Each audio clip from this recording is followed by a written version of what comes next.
नमस्कार। चलिए आज एक बहुत ही खास सफर पर निकलते हैं, त्र्यंबकेश्वर ज्योतिर्लिंग की यात्रा पर। हम इस पूरी यात्रा को ना स्टेप बाय स्टेप समझेंगे ताकि ये तीर्थ यात्रा सभी के लिए यादगार बन सके। जानते हैं, यही वो सवाल है जो हर साल लाखों श्रद्धालुओं को त्र्यंबकेश्वर की ओर खींच लाता है। आखिर क्या है ऐसा खास इस ज्योतिर्लिंग में? आइए पता लगाते हैं। तो देखिए, हमारी ये पूरी जानकारी इन 5 हिस्सों में बटी है। पहले हम इस मंदिर के परिचय से शुरू करेंगे, फिर वहां पहुंचने के रास्ते, दर्शन आरती का समय, रुकने और खाने पीने की व्यवस्था और आखिर में कुछ जरूरी टिप्स पर भी बात करेंगे। तो सबसे पहले ये समझते हैं कि आखिर त्र्यंबकेश्वर को इतना ज्यादा पवित्र और खास क्यों माना जाता है। तो त्र्यंबकेश्वर इतना अनोखा क्यों है? देखिए, इसकी 3 बहुत बड़ी वजह हैं। सबसे पहली और सबसे खास बात तो ये है कि ये भारत का इकलौता त्रिमुखी ज्योतिर्लिंग है। मतलब यहाँ एक ही लिंगम में ब्रह्मा, विष्णु और महेश तीनों के दर्शन होते हैं। सोचिए कितना अद्भुत है। दूसरी बड़ी बात, यहीं से पवित्र गोदावरी नदी निकलती है, जिसे दक्षिण की गंगा भी कहते हैं। और इतना ही नहीं, ये जगह ऐतिहासिक कुंभ मेले के लिए भी जानी जाती है। और मंदिर की बनावट वो भी उतनी ही शानदार है। ये उत्तर भारत की नागर शैली में बना है। इस स्टाइल की पहचान होती है ऊंचे ऊंचे शिखर जो बिल्कुल मधुमक्खी के छत्ते जैसे दिखते हैं, और पत्थरों पर जो बारीक नक्काशी की गई है वो तो बस देखते ही बनती है। चलिए अब कुछ प्रैक्टिकल बातें कर लेते हैं। देखते हैं कि इस पवित्र धाम तक पहुंचने के लिए क्या-क्या ऑप्शंस हैं। त्र्यंबकेश्वर पहुंचना सच कहूं तो काफी आसान है। अगर आप फ्लाइट से आ रहे हैं तो सबसे पास नासिक एयरपोर्ट है, वहां से करीब 40 किलोमीटर। ट्रेन से आने वालों के लिए नासिक रोड स्टेशन सबसे सही रहेगा, लगभग 35 किलोमीटर दूर। और अगर आप सड़क से आ रहे हैं तो नासिक शहर से तो ये बस 30 किलोमीटर ही है। वहां से आपको टैक्सी, बस सब कुछ आराम से मिल जाएगा।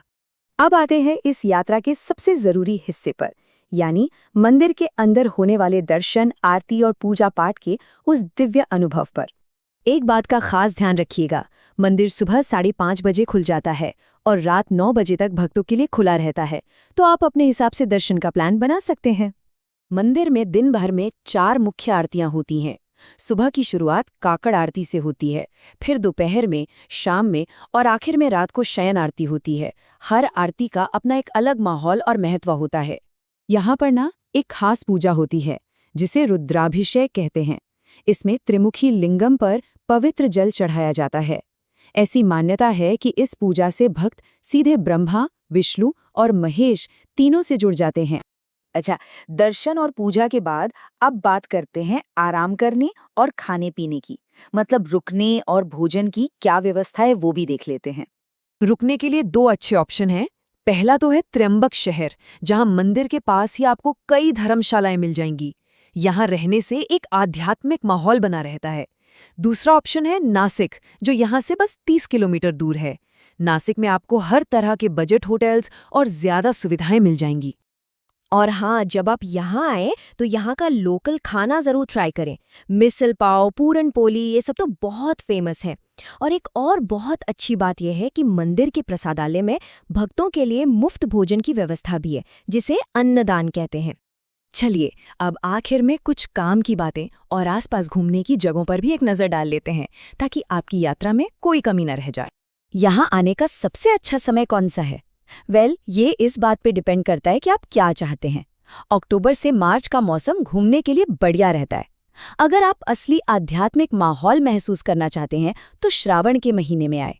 लेकिन हाँ, उस समय भीड़ बहुत होती है। और याद रखिएगा, अगला महाकुंभ यहीं नासिक में 2027 में लगेगा। अच्छा, अब कुछ जरूरी बातें जो इस यात्रा को एकदम आसान बना देंगी। सबसे पहले, मंदिर की पवित्रता का ध्यान रखते हुए थोड़े शालीन कपड़े पहने। हाँ, और एक बात, मुख्य गर्भगृह के अंदर फोटो खींचना बिल्कुल मना है। त्योहारों और सोमवार के दिन बहुत भीड़ होती है, तो उसके लिए तैयार रहें। और अगर कोई खास पूजा जैसे रुद्राभिषेक करवाना है तो बेहतर होगा कि ऑनलाइन पहले से ही बुक कर लें। कुशावर तीर्थ में डुबकी लगाना बहुत जरूरी माना जाता है, उसे न भूलें। और हो सके तो एक दिन एक्स्ट्रा लेकर नासिक के आसपास की जगह भी जरूर घूमें। जैसा मैंने कहा, आपकी यात्रा सिर्फ त्र्यंबकेश्वर मंदिर तक ही सीमित नहीं होनी चाहिए। मंदिर के बिल्कुल पास में कुशावर तीर्थ है, और थोड़ी दूर नासिक में पंचवटी, सीता गुफा और कालाराम मंदिर जैसी कई ऐतिहासिक जगह हैं, जहां जाना तो बनता है। त्र्यंबकेश्वर की यात्रा सिर्फ एक जगह घूमना नहीं है, ये एक गहरा आध्यात्मिक अनुभव है। यहाँ का माहौल, यहाँ की ऊर्जा मन में एक नई खोज की इच्छा जगाती है। तो अब सवाल ये उठता है कि इस अनुभव के बाद आपकी अगली आध्यात्मिक खोज आपको किस दिशा में ले जाएगी।